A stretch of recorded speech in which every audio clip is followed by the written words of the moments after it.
From sketchy old maps all the way to a specific flute. Today we're taking a look at Pokemon events and stuff that you guys may not know about. So let's get started with the Azure Flute. Now the Azure Flute is a key item in the Sinnoh-based Pokemon games and also in Legends Arceus, in which it is used to access the Hall of Origin where Arceus himself resides. Now, in Pokemon Diamond, Pearl, and Platinum, this is an event-exclusive item that was only meant to be received through the Nintendo events that were official, but unlike the Secret Key or the Member Card and Oak's Letter, this one was actually never distributed, so there was actually no literal way to get the Azure Flute. However, if you played Pokemon Legends Arceus, well, guess what? It is obtained during the main story, and it basically transforms from the Celestica Flute. So, if you are playing Legends Arceus, you can actually get the Azure Flute, but in the original Diamond, Pearl, and Platinum, it was never available. Next is a daily/weekly event that was available back in Pokemon Gold, Silver, and Crystal. Now, what are we talking about? Well, we're talking about Pokemon Swarms. If you had certain people registered in your phone on the Pokegear, you would be able to learn of the whereabouts of Pokemon Swarms somewhere in the Johto region. Now, these Pokemon are usually incredibly rare, or they just literally do not exist within these sort of areas where you would normally find them. So, this is a sort of perfect way to actually obtain them. Some of these Pokemon are Meryl at Mount Mortar, you got Yanma at Route 35, Dunsparce at the Dark Cave, Snubbull at Route 38, Quillfish is also found at Route 32, and Remoraid at Route 44, and these all have associated people to them, and if you interact with these people on the phone, you'll actually be able to go and find swarms of these Pokemon in these locations. Now, back during the 4th and 5th generation of Pokemon, there ended up being a weird confusion with the GameStop Celebi.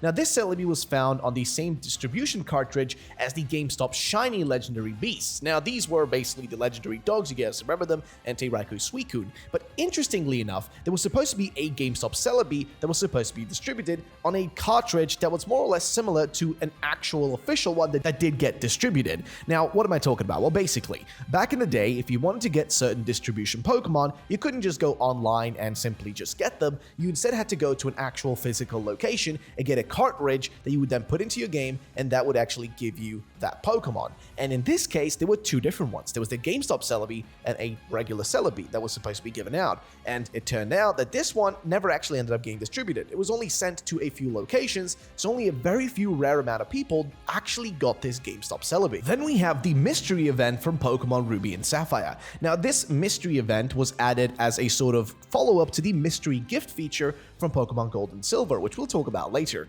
But the mystery events were specifically a weird kind of thing that was added where you were able to enter in a specific code, and then you could also use the e-card reader. And if you had a card that specifically had a, specific code on it that could be read by the e-card reader for Pokemon Ruby and Sapphire, and I even think for Emerald eventually, you would then be able to go to do a mystery event at Moss Deep City, where there is this house that if you guys have entered in the past, you might know there usually are boxes blocking this one door. However, if you use the e-card reader and a specific card that you had, you'd be able to remove those boxes and now able to enter it. And behind the door, you'd be able to face off against some really difficult trainers.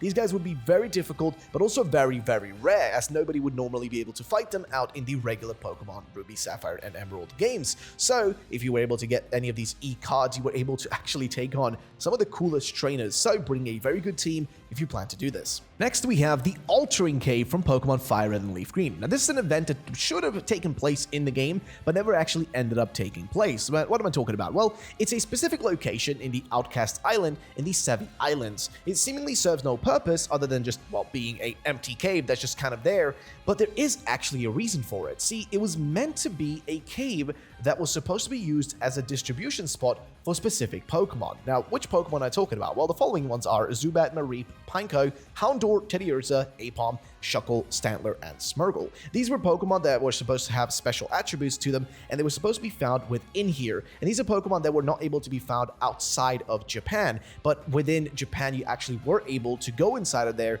and find these like wild Pokemon that you normally wouldn't be able to get. So yeah, kind of a strange situation. Then we have the Mirage Tower, which was added into Pokemon Emerald. Now, this is not a common thing. The Mirage Tower only appears after talking to the Ruin Maniac in Falabor Town. If you then head back to the actual desert, you'll be able to actually see it. It'll be there. But do be warned though, you're gonna be needing a Mac bike here, and then it's kind of similar to Sky Pillar in a sense. Now, either way, once you're able to make it through all the way to the top and you bring Rock Smash as well as some, Pokemon to take out the wild Pokemon, you're going to be able to get to the top of the tower and you will see 2 fossil Pokemon. After you pick one of them, the whole structure will disappear and then you'll be left with 1. And the Mirage Tower will now disappear forever. You will not actually be able to, find it again. You won't be able to see this tower again in this event. It's only a one-time thing in the game.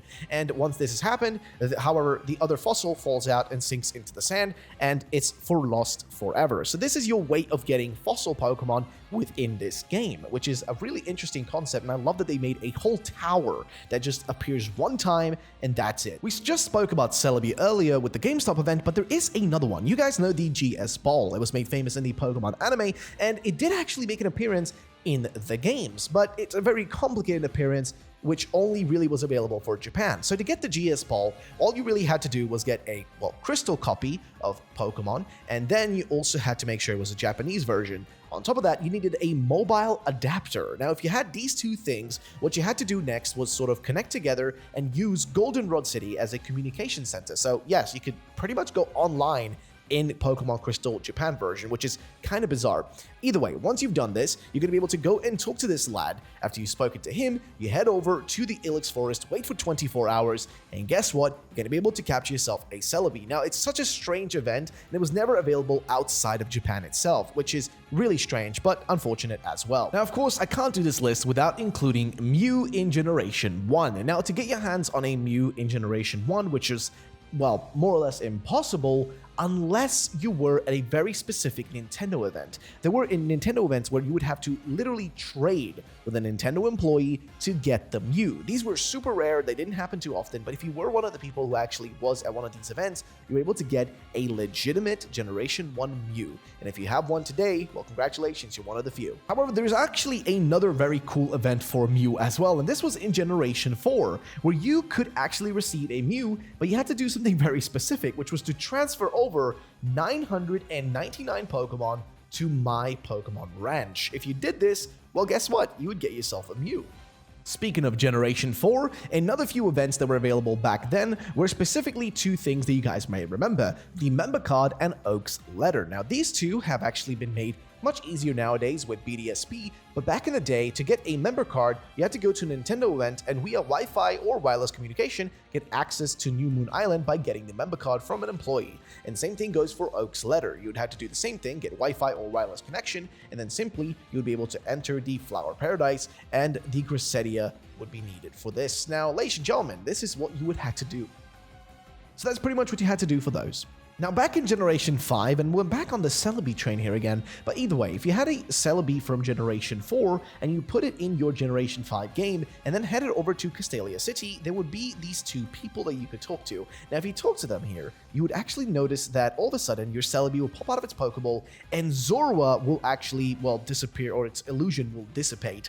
And yeah, it will be right there, and then you'll be given the option to receive a free Zorua. So there you go, pretty awesome, if I may say so myself. Next is Spiky-Eared Pichu. Now, you guys might know about Spiky-Eared Pichu. It's a Pokemon that is somewhat difficult to actually receive, as it requires you to have a Pikachu-colored Pichu, which is another Pokemon that is also somewhat rare to get your hands on, as it is a distribution Pokemon. However, the interesting part about specifically all of this, and the reason we're even talking about any of this, is the following. To get a shiny Spiky-Eared Pichu is impossible. Now, why am I saying this? Well, basically, to get a Spiky-Eared Pichu to actually appear in Pokemon Hard Gold and Silver as an event Pokemon, you go to the Ilex Forest, and she will then appear once a Pikachu-colored Pichu is in your party.